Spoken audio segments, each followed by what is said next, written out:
Merci de votre fidélité renouvelée à la première radio-télévision communautaire du Sénégal. Mesdames et messieurs, bonjour et bienvenue dans ce flash d'information que nous allons démarrer à Kaffrine face aux tensions persistantes entre le proviseur du lycée Babacar Kobar Ndaw et une partie des corps enseignants. Une plateforme citoyenne se mobilise intitulée L'avenir de nos enfants. Elle prétend préserver le parcours scolaire des élèves en leur offrant un accompagnement plus adapté. Farsa. La plateforme L'avenir de nos enfants, qui regroupe des enseignants, des parents d'élèves et d'autres acteurs de l'éducation, a pour mission de soutenir les élèves du lycée Babacar Kobar Ndaw de Kaffrine, touchés par le conflit opposant certains enseignants aux proviseurs.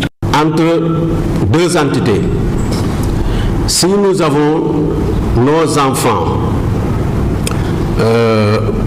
comme cordon ombilical, donc on doit s'atteler autour de ce problème pour que une solution soit trouvée le plus rapidement possible.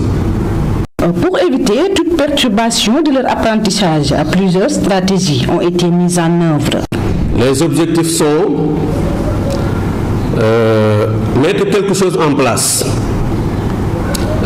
qui consiste à faire des cours de renforcement, même voire des cours de vacances à nos enfants au niveau du lycée Babacar Kobar Ndaw. Un dispositif de suivi et d'accompagnement sera également instauré pour les apprenants. L'élève qui quitte le primaire pour aller au CM, donc il a un parcours à faire avant la troisième. L'élève en troisième, une fois son BFM, il a un parcours à faire avant la terminale. Raison pour laquelle l'accompagnement est là, on y pense. Les membres de la plateforme lancent un appel à l'ensemble des Kaffrinois, les invitant à se mobiliser pour préserver l'avenir et la réussite de leurs enfants. Toujours dans ce registre, un plan stratégique de développement 2025-2029 a été élaboré pour le centre de formation professionnelle de Dara Djolof. L'objectif est de faciliter l'autonomisation de l'établissement afin de permettre aux responsables de l'école de répondre à la demande de la formation locale. Abdul Aziz Sek est consultant du cabinet compétent émergent. Il est interrogé par Mamadou Tchal. Voilà,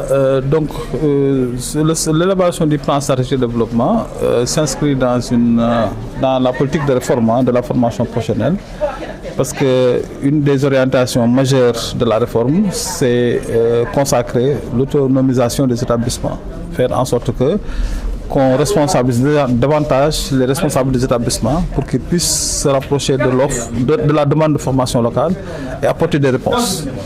Et donc, dans ce processus d'autonomisation des établissements, naturellement, l'État a demandé à ce qu'on mette en place un conseil d'établissement en rapport avec la loi d'orientation 2015.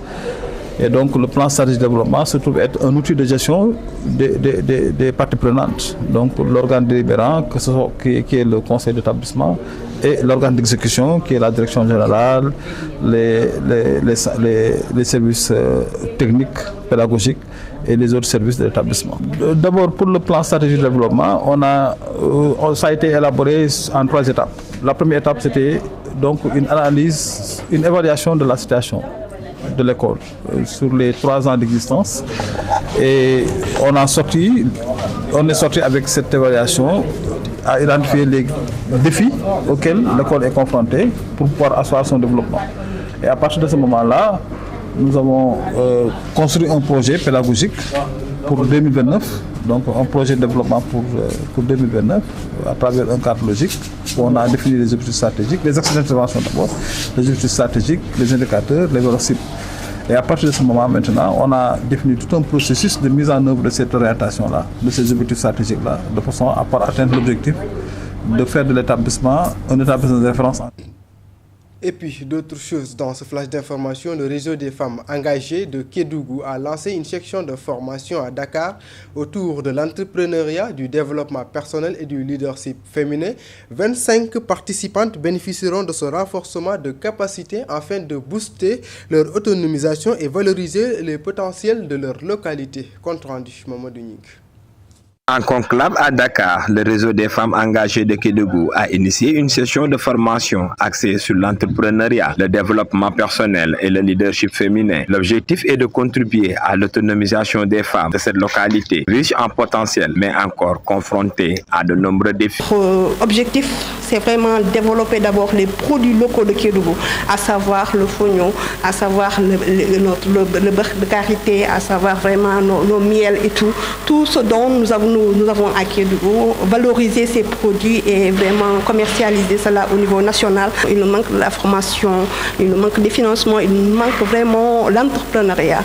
Alors c'est la raison pour laquelle le réseau national des femmes engagées de Kédougou a implanté des antennes un peu partout dans le Sénégal, dans les 14 régions et au niveau de la diaspora. Madame Fatou Sek Kébé, responsable de la formation professionnelle au sein du comité des femmes travailleuses de la CNTS, a salué l'engagement et l'abnégation dont font preuve les femmes. Nous magnifions la thématique de cette rencontre qui, sans entrepreneuriat, développer un leadership féminin fort, qui va dans le sens d'autonomiser la femme, qui va dans le sens d'accompagner la femme. Pour rappel, 25 participantes issues du département de Kédougou bénéficieront d'un renforcement de capacités portant sur l'entrepreneuriat, le leadership féminin et la prise de parole en public dans le but de booster leur autonomisation. Direction sud du pays, la compétition pour l'espace, la cohabitation compliquée entre agriculteurs et éleveurs sont entre autres les sources de conflits qui fragilisent la cohésion sociale au Fouladou. Pour ainsi mettre fin à ces problématiques, le consortium 3D et le GRADEC ont organisé une rencontre de réflexion à Kolda afin de mieux gérer et prévenir les conflits. Babacar Fall est le coordinateur du GRADEC, revient sur l'importance du dialogue communautaire dans la paix.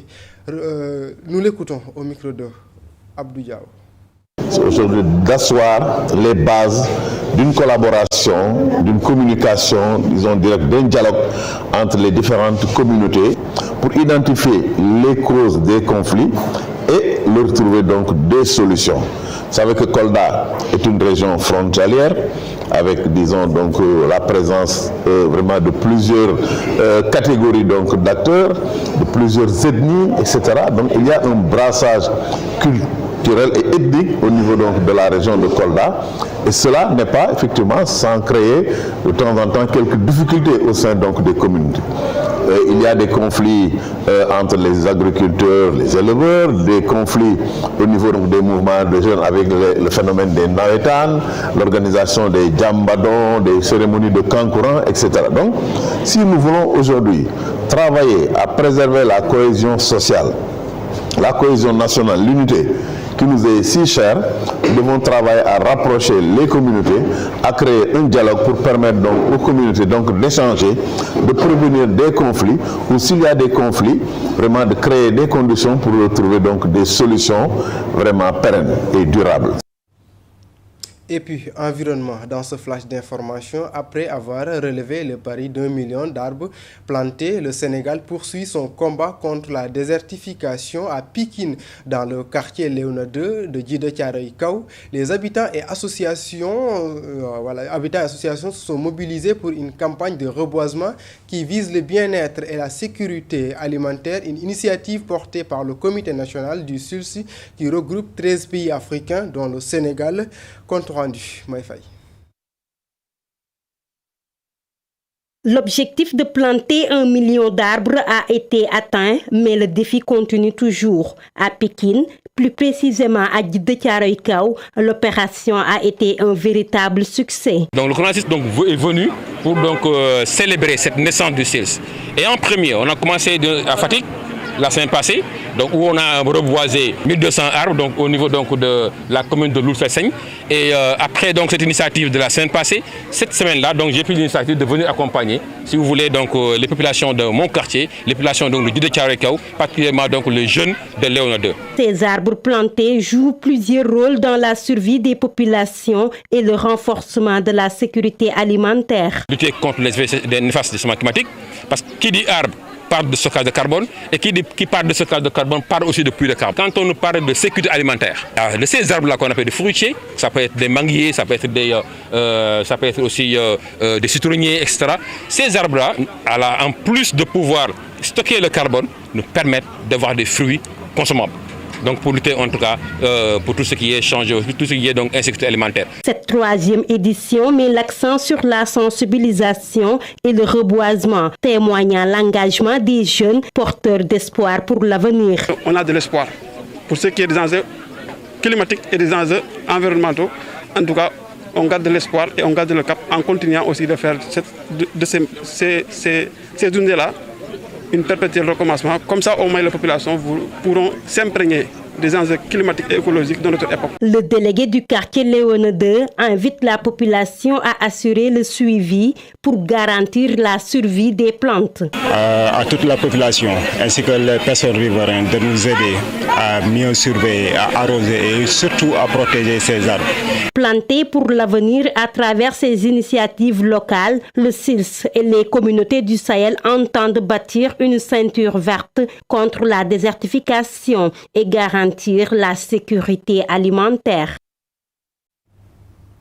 Merci beaucoup Maï Faye. Et d'ailleurs, c'est cet élément qui met à terme ce flash d'information. Retrouvez tout à l'heure la matinale Poulard avec Aminata Abdoulaye et Diana Baumarceau. Quant à moi, je reviendrai après pour l'édition en série. D'ici là, portez-vous bien et bonne journée.